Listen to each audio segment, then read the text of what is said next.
Hi, everyone. Welcome to our fourth vodcast for the development unit. And today we're going to be talking about the type of the last kind of category of development. So we talked about physical, we talked about cognitive, right? That's Piaget and Kohlberg. And now we're going to talk about social development. Okay. So social development is, the way that you interact and relate with others, okay? So one of the big things that they focus on in social development is something called a child's temperament, right? There are generally three types of temperament a child has, right? And the temperament is determined by how active the baby is, what their mood is, what their sleeping and eating pattern is, and how long of an attention span they have. And there are three types of temperaments that babies are born with. There's easy babies, difficult babies, and slow to warm up babies. And I'm sure that you've met each. Easy babies will go to anybody. Difficult babies cry and freak out all the time and constantly need to be held, and slow to warm up babies, they're kind of somewhere in the middle, right? And what they find is that the way that you relate to and the way that you get along with others is often affected later in life by your temperament earlier in life. So you don't really lose this temperament as you get older, okay? It's an inborn predisposition to behave in a certain way, and then those behaviors impact your social interactions with others, okay? So you guys are going to be taking this, so I'm just going to skip past it, okay? We're going to be taking a temperament survey in class tomorrow so you can see what your temperament was. So another big thing they focus on in infancy and childhood with social development is your attachment, okay? So from about 1 month to 18 months, they really focus on this enduring social, emotional relationship between the child and their parent or caregiver. Ideally, it's the parent. A lot of times it's the mother who the child is closely attached to because the mother spends the most time with the child, but it doesn't have to be a parent. It could be any caregiver, but it's someone that's stable and consistent, right? There's a strong emotional and social bond there. So infants will form an attachment with any individual who consistently responds to their needs. So whether or not it's an older sibling or a grandma or an adopted family, it doesn't need to be a parent, okay?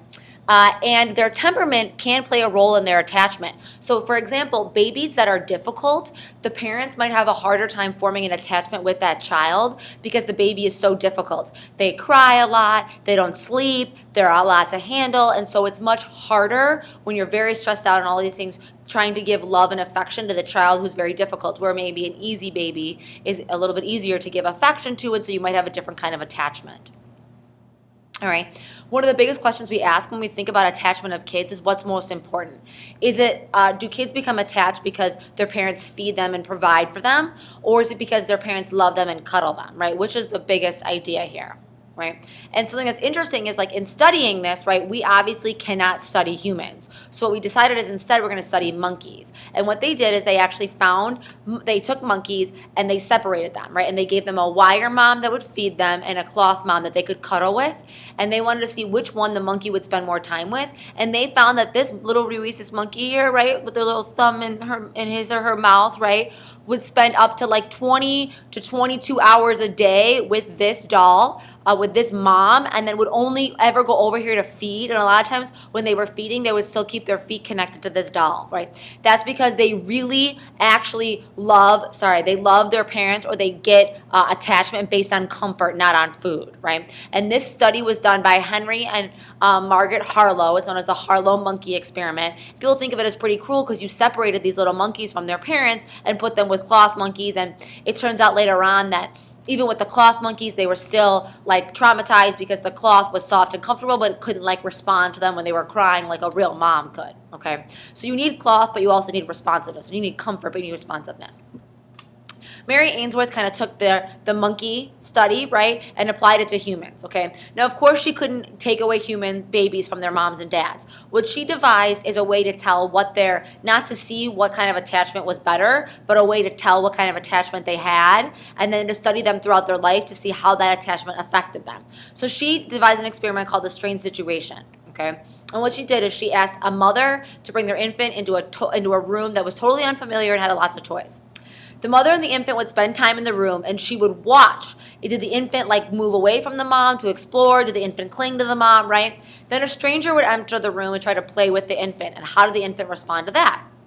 Then the mother would leave the room, and the infant was there with the stranger.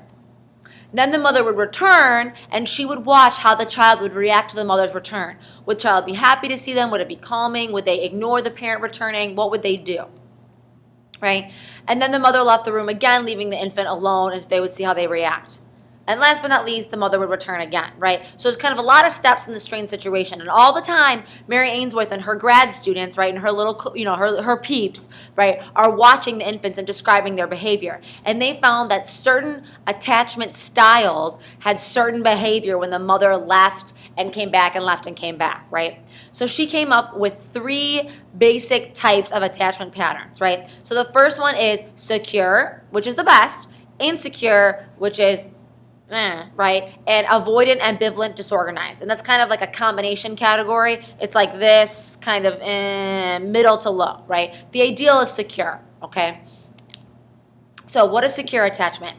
The baby may feel close to the mother, but is willing to explore and tolerate new experiences. So the baby will cling to the mom and will love the mom, but will explore the room and see what other toys are there after about a minute and kind of feel safe, okay? These infants were sad when their mother left, but they still played with the stranger because they knew their mom would come back. And when the mom came back, the infants were happy. So it's like they almost trusted that even though the mom left, that they knew that she would come back, that they have that trust, okay?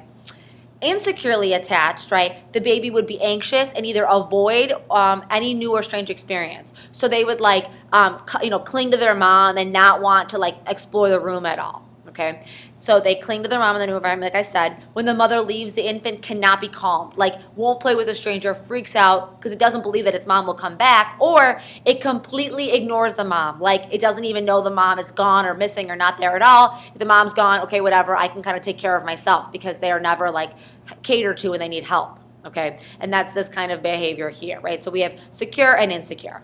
Right? And avoidant and ambivalent is kind of like a combination of those. And really why this matters is because they found that your early social experiences with attachment can affect your adult relationships. So securely attached infants had higher social competence as kids, means they have more friends. Socially competent children were more secure and closer to their friends, and those same teens were more expressive and emotionally attached to their partners. And they find that attachment affects all kinds of things, like addictive behavior, divorce, romantic relationships, friendships, all of these things, because you literally learn what a relationship should be like in your first years. And so if you have an insecure attachment with your parents, that's going to affect other relationships later on.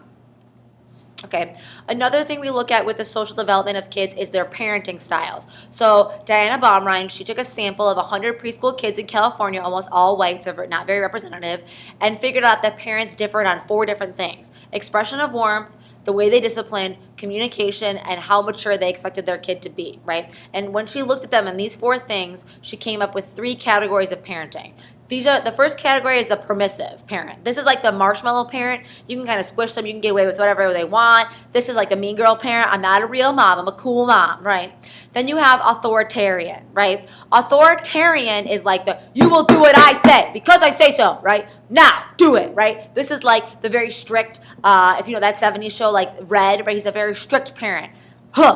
No ifs, ands, or buts. This parent is called the rock because they're not movable. And then you have authoritative. And this is seen as the best kind of parenting because it's like the tennis ball. They are kind of squishy. They can be adjusted.